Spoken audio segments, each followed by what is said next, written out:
What's up, guys? So I have decided that right now I am just going to do a quick stream because some stuff happened in my day and I just would like to tell the story about things that I thought about, and I'm just going to ramble. So brace yourself as I address the stuff that I put in the title, because I know that my title today was pretty loaded. So the first thing that I want to go over is the part of my video title where it says the way people answer questions or whatever. Basically, I was doing my job. I was asking someone if a random item that appeared on the counter belonged to them, or well, belonged to her because it was just a lady.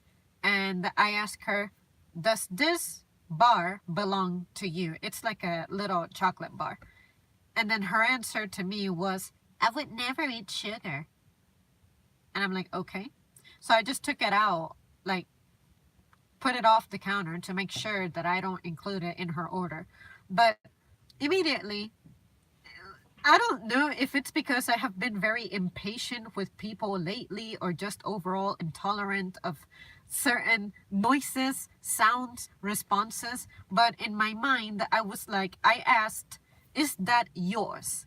It is a simple yes or no question. Why do you have to give me the answer of, I would never eat sugar? I don't give a damn whether you would eat sugar or not. That was not my question. But you answered it by saying that you would not eat sugar, so therefore that item does not belong to you. I can piece it together, but I just hated the way that she answered it to me. Like, I'm supposed to know that she would not eat sugar. Like, get the fuck out of here. Just because I work retail does not mean that you can treat me like that. See what I mean? But anyways, I just thought that I would put that out there just in case you guys too have gotten a response like that, to where you ask a question and for some reason someone has to turn it into something else. For some reason people's listening skills or communication skills just suck, or maybe I'm just being particularly sensitive and I'm just mentally picking a fight somewhere where I should not, but it just annoyed me because it was so easy to just say no. But maybe because I am a person who's really simplistic and I know how to stick to the matter at hand, then maybe that's the reason in my mind I was like, you didn't have to give me no attitude, especially telling me about your diet when I did not ask about it. So that's what that part of my title is about. And then the part of the title where I mentioned responsibility was, I went to the library and I was just sitting there on one table minding my business using my computer, and then some girl who is 2 tables away from me gets up, comes to me, and she says, excuse me, ma'am, do you mind watching my stuff? And I look over and I'm like, all right, but you should be fine. I'm pretty sure no one is going to mess with it. And she was like, well, I'm just going to the bathroom, so do you mind watching it? And I'm like, it'll be okay. I did not say yes. I did not commit to it. I was like, okay, everything is fine. If you're going to not be trusting the place that you are at, I get it. You have books, you have your computer, you have your bags, your whole life is displayed on that table. How about if you pack up your stuff, get up, leave, go to the bathroom, and come back?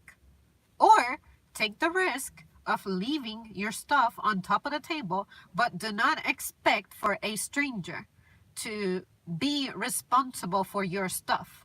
Because she, in a sense, is asking me to watch over her stuff, and if someone starts messing with it, she expects for me to create a conflict with the person who is about to mess with her stuff, and then somehow I have to be responsible for that. I don't think that's right. I don't think that's fair. So had she not walked away like she did, I would have explained to her, I am sorry, you cannot make me responsible for your things. Why should I do that? Why should I make myself accountable?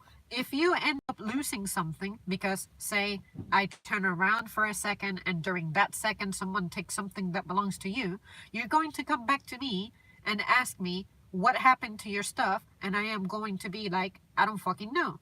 So why should I commit myself to watching your stuff? See what I mean? I'm not going around asking strangers to watch my stuff because I know better than that. So I don't know what was going through her mind, but I just think it's crazy that you go up to a stranger and you try to make them accountable for your stuff. No, take your stuff with you wherever it is that you're going, even if it's annoying to pack up and unpack and pack and unpack, and maybe your table gets taken, whatever, who cares? Just keep going with your day, but do not make strangers responsible for your stuff. I think that's crazy. So let me catch up with the comments because I know some of you guys have been saying things. Hair is on point. Thanks. This is 5 days of not brushing it, in case you're curious. Everyone has bad days. Don't let their bad energy ruin your mood. Oh, absolutely. Don't worry. It doesn't really ruin my mood. It's just that the way some people try to sound condescending or try to sound, what can I say? Like they have a better lifestyle than yours or something, or than the average people. In other words, people who are like really stuck up or something and they reflect it on you. I just think that's crazy. So that's why I just like to share the story. But honestly, people like that, they don't really bother me. It's just it's annoying the moment it happens, but it's not like it sticks with me forever, you know? I thought that it was a highlight of my day because it's, you know, it's a unique kind of attitude that some people display and I don't see it often. But because that happened, I pretty much want to share the thought that I had in my mind the moment that happened. But honestly, as soon as I tell you guys the story, that's it. Like, it's gone, it's dead, it's buried. I'm only remembering it now because I thought that it would make something good to bring up and see if you guys have an opinion on it. But once again, like I have said in the past, this person happens to be an older person and she's alone. Usually the people who act that way, they're always alone and they tend to be older folks. There are some young people who can act like this as well, but typically, more often than not, I see it more in older people. So it's like misery does that. But I cannot assume that this person is miserable because what if she just happens to be shopping by herself and it has nothing to do with anything? But it seems like there's a pattern to this behavior. And usually, when someone gives me a response like that, or if there's a customer who's giving me a hard time, they're usually by themselves. Usually. Some people are just bitter and unhappy in general and take it out on those around them. Exactly. I agree, it's unfair to expect you to temporarily care about their items. Yeah, again, I don't have any bad intentions. I'm not trying to be someone who's uncooperative and difficult, but she had a computer. She had her purse, which I assume had her wallet in there with money. So just why are you endorsing that stress onto someone else? It's not reasonable. So I'm glad that you see where I'm coming from with that one, because again, I don't want to make it sound like I'm being difficult or like I just don't want to help someone in the community. But again, I would not go around asking a stranger to watch over my valuables. So yeah, yeah, just no. Fortunately, it ended as soon as I said, I'm pretty sure it'll be all right. But, you know, I'm not going to commit to that. Just no, no, can't do it. And then the part of my title where I talk about recklessness is okay. So I was driving down the road and I looked through my rear view mirror. Speedy Gonzalez behind me. Typical. So I'm like, I'm just going to keep going at my rhythm because that person is not going to pay my speeding ticket. So I just stick to my regular obeying of the speed limit, right? And then there comes a point where the lane splits into two and they start speeding and speeding and speeding until they finally pass me. And when they passed me, the gap between myself and that vehicle and the vehicle ahead of us was so narrow that I pretty much did some kind of a wave. It's like I turned to the next lane and then pretty much drove around them. And the gap that the car that now got in front of me, the speed demon, and the car that I had ahead of me already, that gap between those two vehicles, I was able to fit right in to where now I am back in front of the person who speed demonized to get in front of me. And then I normally don't do that. I tend to just stick to, okay, this person passed me, whatever. But I was like, you know what? I'm not going to be behind this person. No, because this person is one of those people who they speed down the road only to end up hitting a red light, forcing them to stop. And I catch up with them going by the speed limit. And you know, the light takes like a minute to change. But this person was behind me and they started leaving a wide gap between us. So I guess they thought that I was mad or something. I was annoyed, but I'm not the kind of person who tries to pick a fight when I'm out driving. But the thing that makes me bring up this story in particular is that we drove together for like a mile and a half, and this person pulled into a school. It was a van. And then I said to myself, the way this person drives, this person is impatient. This person's maneuvers are reckless because they sped to like 50 miles per hour down the road. And they're pulling into an elementary school. This person is a bad driver. This person is going to endanger this child. Is that what's happening? Is a child being endangered right now because of someone's reckless driving conduct? So I don't want to assume that this person drives like that when they have a child on board, because I would expect that they say, okay, when I'm by myself, I don't give a damn, it's just my life. But once I have someone else in the vehicle, it's like, okay, I want to care, I want to be careful, I don't want to risk other people's lives. But I find that when I'm by myself, I may take more risks than usual. Whereas when I have someone else with me, it's like, okay, let me be considerate, let me be more aware of my surroundings, let me be a safer overall person. But when it comes to someone else, because they're strangers and I don't know them, and the first impression that they are giving me is that they are reckless drivers, you being a reckless driver sends a message to me that you are someone who is just not careful. So to have a child involved in with you when you are either stressed out or just impatient about going by the speed limit, obeying red lights, etc., it's like, what happens to those individuals who are stuck with you and they are absolutely defenseless? Like, I would not ride a car with someone who I know is a horrible driver. They have a record of getting in wrecks and whatnot. So, see what I mean? Is my concern valid, or is this person going to suddenly become a better driver because they picked up a child from school? See what I mean? If I had children, I'm pretty sure that I would be an even safer driver than I already am. But anyways, I thought that I would share that and see what you guys say on that one. So let me catch up with the comments. Your life is not worth a pathetic traffic injustice. It's just temporary. Right. You just have to let it go and go with the flow. Don't involve your emotions to take over, because you become like the one who annoys you. Well said, Dan. Yeah, that's true. That's true. It's like, I usually don't behave that way. I'm usually someone who's like, okay, let the crowd go ahead and let them be the ones who lead the pack and whatever. But at that moment in time, I said, man, what is it like to do a stupid maneuver in the name of saving a few seconds that you don't even save that much because you gotta wait at a red light anyway? but just what does it feel like? And it felt completely unlike myself. It's like, wow, there is a reason why I take my time. I never leave home in a hurry.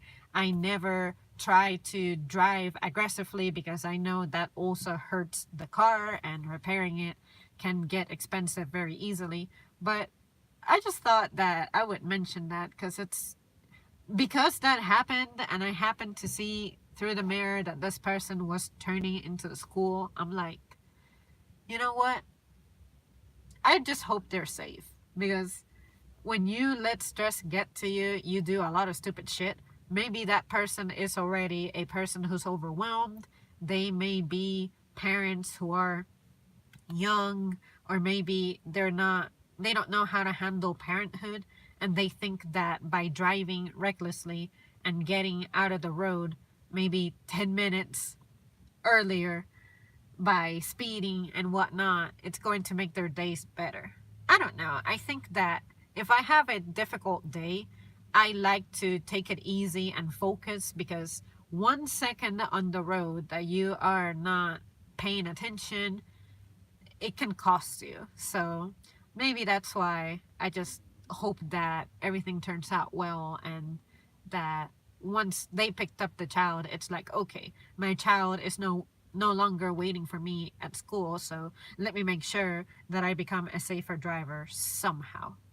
I don't know. To anyone out there who's a parent, let me know if you yourself have been a victim of this, to where you have a reckless behavior, let's say driving because you have the stress of my child is waiting for me somewhere, so I don't want to keep them waiting. Let me make sure that I just get there. Does that happen to you? Because I don't have kids, so I don't know what a parent's mind functions like. But if it were me, I would just train my child to wait. Like, wait for me in a safe spot. I'm coming. Traffic is heavy. It may take me a minute, but I'm coming. That's what matters.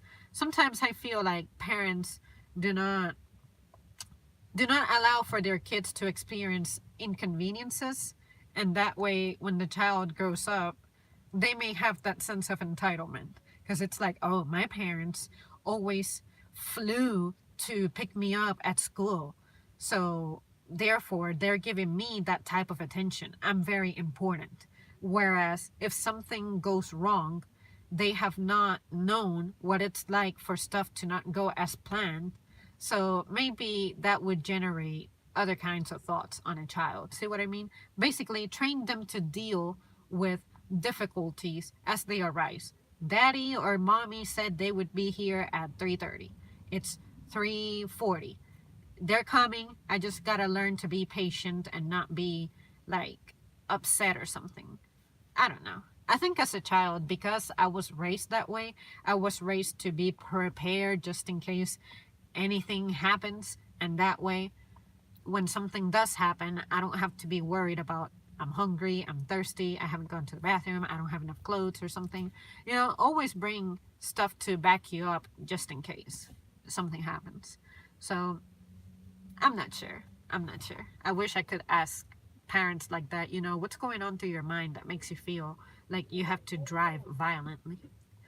Personally, I would make the kid wait. I agree with you regarding that aspect. Yeah, I just think that we need to communicate with children. Just let them know that something is up, if you can, if they have a cell phone, or if you have the number to the extension of the classroom, or something, wherever it is that they're waiting at, communicate it. Mom used to tell me, today is Friday, traffic is going to be heavy, I may get there a little later than usual. And I'm like, okay, that makes sense. I have been stuck with her during Friday traffic. I'm not going to trip.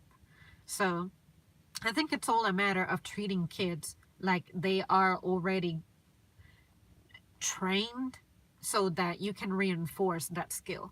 We tend to treat kids like they just don't know any better. They're dumb. They're not intelligent at all. And I'm like, no, childhood is your time to train that mini person into how to be an adult. So if you give them good habits, it'll stick with them.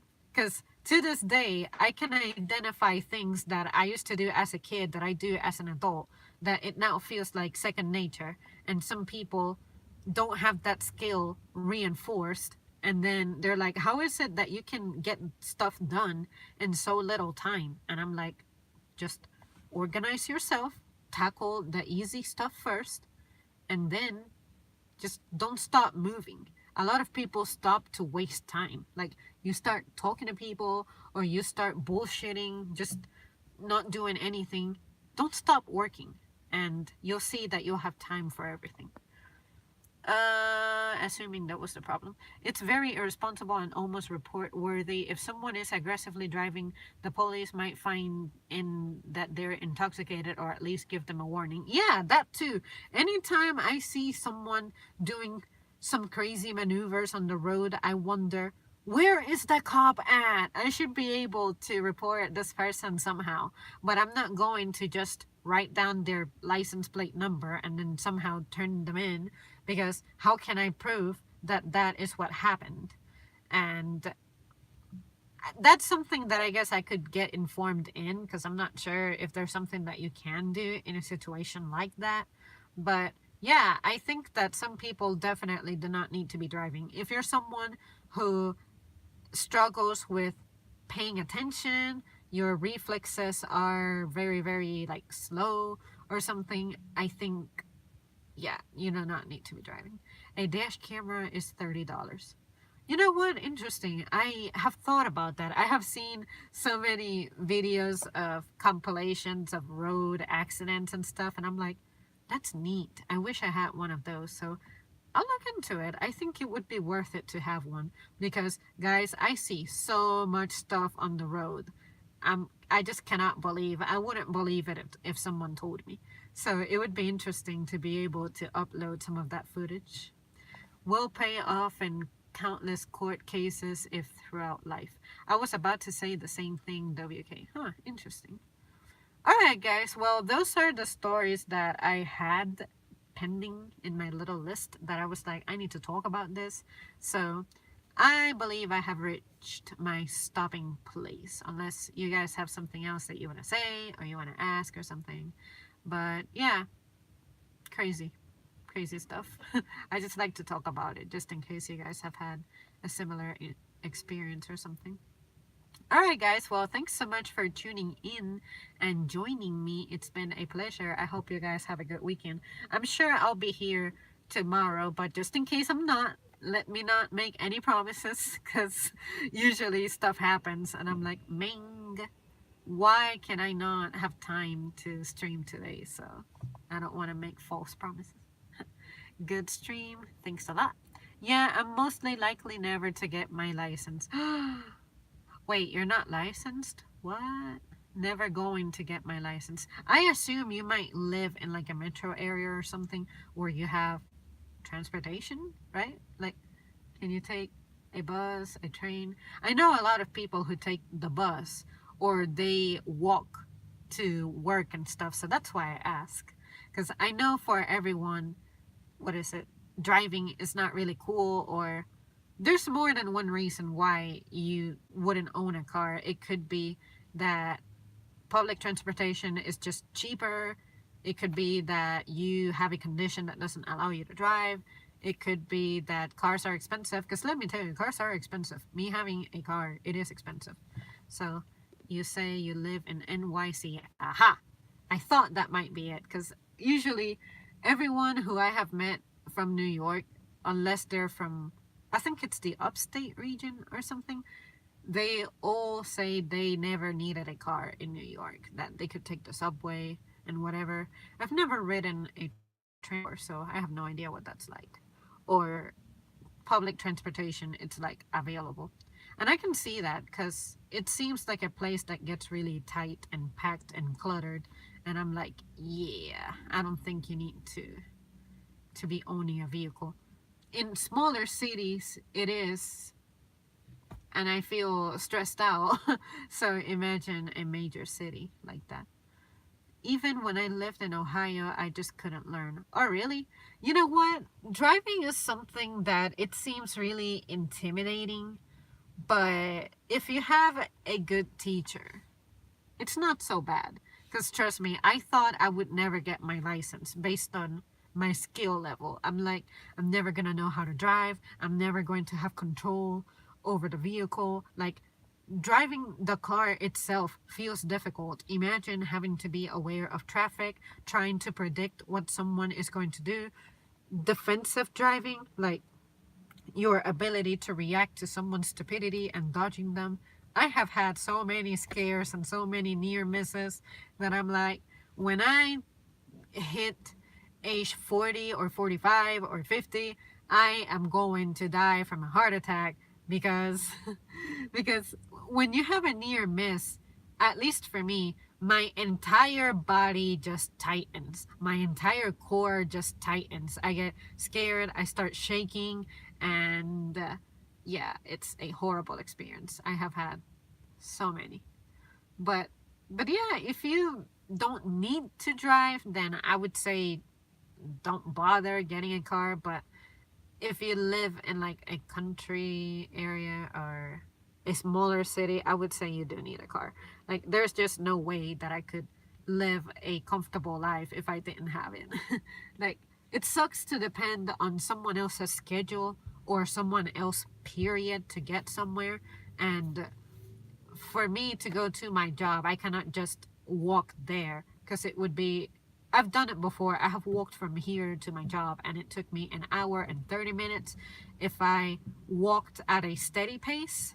And if I sped walked, it would take me about an hour or 10 minutes.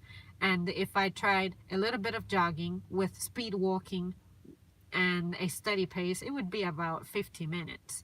But I don't think that right before my shift, I need to be taking an hour to walk there and then maybe give myself a 30-minute break before my shift. Like, what time would I have in my day? And I would also need to walk at nighttime, which I'm not very fond of. So I said, nah, I need a car. So, yep. 21 years old with no license. I don't take the train or bus. I walk everywhere. I know someone who's from New York, and to this day he still walks, even though he's not in New York, of course. But you're 21 and don't have a license. See, I had my permit at age 18, and at age 20 is actually when I got my license. Was it at age 20? Yeah, it was at age 20. Yep, I was 20 when I got my license. Most folks in my school were driving by age 16. They had like their permit, and then by age 17ish, 18ish, they had their license. But for me, I did not want to start driving at that age because I did not feel prepared personally. And on top of that, it's something that would become too expensive for us to afford. Like, I would have to be included in my mother's insurance at the time. And because I am a new, young, inexperienced driver, that insurance is going to be really, really costly. And on top of that, our vehicles were new. So imagine being insured in a new car and being inexperienced. It's an outrageous amount of money. So I said to mom, you know what? It can wait. So, and I also did not have places to go like that. I could go to school taking the bus. So I think that I got my license at the most opportune time in my life. I have been driving since 16, but drove field trucks at 13 and tractors at 13. Look at you. Well, I had experiences sitting on a driver's lap at age 9. It was a crazy experience. I said to myself, I'm going to be a good driver when I grow up. And I feel like I have fulfilled my prediction pretty well. I haven't had any incidents on the road. And the times that I have been run into, it was like someone was backing up from the parking lot and they just ran into me. And the other instance was I was at a red light, just stopped there, chilling. And I happened to look at my rear view mirror because I see some object just flying toward me. And then I'm like, I'm gonna get hit. And then the guy tried dodging me, but he ended up hitting the bumper of my mother's RAV. And fortunately, it didn't dent or anything because it's that material that I don't know what it's called, but it's one of those bumpers that look like black, gray. It's not metallic. So his car had more damage than my car or mom's car. So I did not even bother with that. But for the guy who ran into me backing up from that parking lot, he had to repair my vehicle because it dented the corner of the rear right side. Yeah. So we had to leave the car at the shop for like 3 days. It's pretty easy if you give it time. Yeah, true. Whatever you do, be ready for it. Do not walk into getting your license under the influence of, oh, everyone does it, so I have to do it too. Not at all. Just wait until you feel ready, because driving is a huge responsibility. It is expensive, and you do not want to just do it just to do it. You know, I wouldn't recommend that on anybody.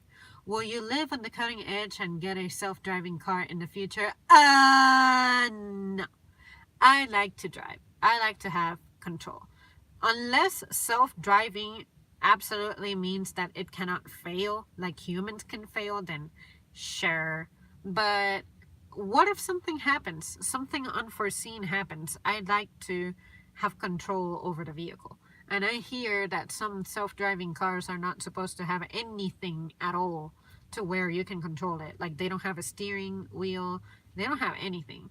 No, I don't like for something to have control over my path like that, you know? Like elevators are a different story, but I like to have control of the vehicle, period. Just like planes, I would not fly in a pilotless plane. Just no. No. I know this is random, but I just finished a 40-day water fast. Would you ever consider doing any type of fasting? No. No. Can't do it. I do not have any kind of discipline in that department. The only kind of discipline I have is, okay, I have eaten like an animal and like a beast today, so tomorrow I cannot eat until maybe 2 o'clock, and I should definitely eat something that's a little more on the light side and help me detox from all the junk that I ate on the preceding day. But other than that, nah, I cannot stick to anything. Like, everyone keeps talking about keto, and I'm like, no, no, you cannot just get rid of a nutrient group just so that you can reach ketosis. Like, what the hell is ketosis? It's supposed to be when you have fewer than, I don't know how many grams of carbs in your system or something, and then you're supposed to have really bad breath, and you have a burst of energy, but at the same time you cannot focus a lot because your body is entering some kind of a shock. And I'm like, no, what you need to do is you need to moderate your carb intake. If you feel bad that you're fat or something, you do not need to be getting rid of a food group. You need to know what to put in your body to make it work for you, you know? But it's like keto diets is the new black. I don't get it. What is wrong with y'all? No, just balance it. You need to have more veggies, more fruit, more protein, and do not eat empty carbs. If you eat empty carbs, you're not going to ever feel full and satisfied, and that's how you get in trouble. You know, the body comes with a set of rules. It's not difficult to figure it out. You just need to know what you're doing. But yeah, there's people out there who they keep experimenting and all that, and I'm like, no, stop it. Stop it. You're doing more harm than good. Lol. Totally, it has manual driving, but I could go to Florida watching a few movies.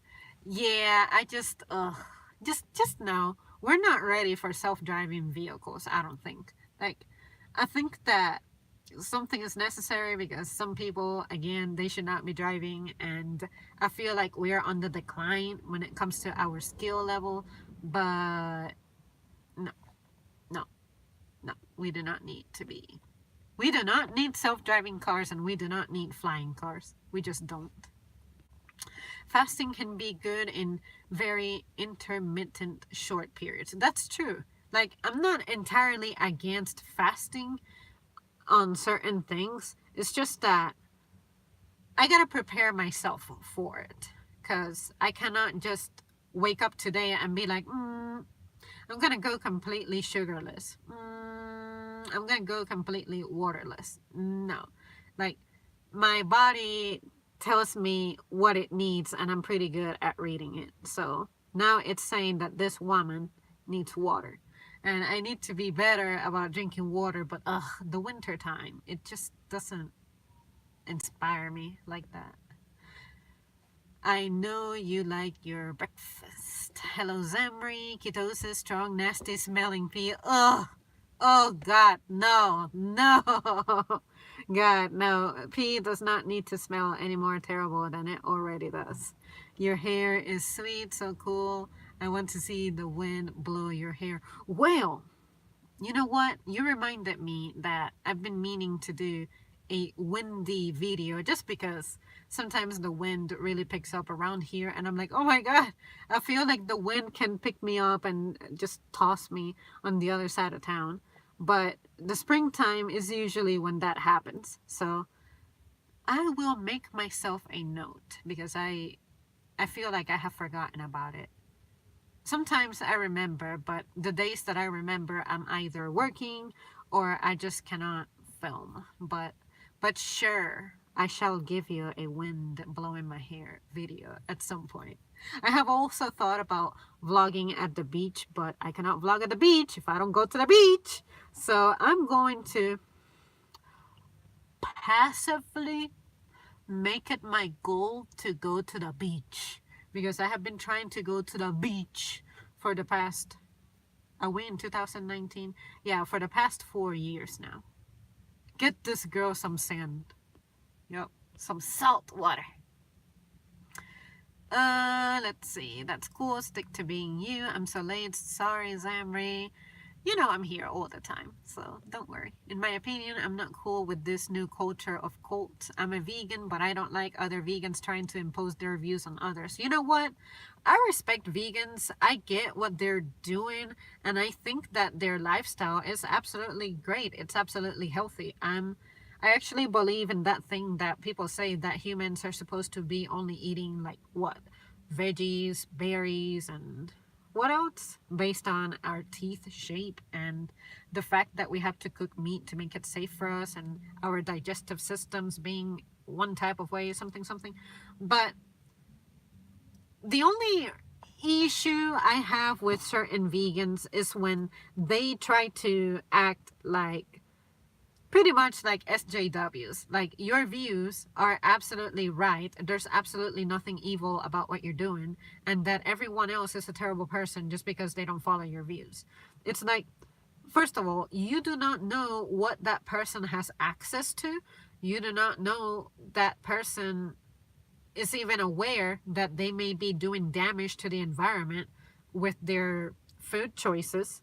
But being vegan goes beyond just eating or not eating, say, animal products. It also means that you could not wear anything that is made from animals.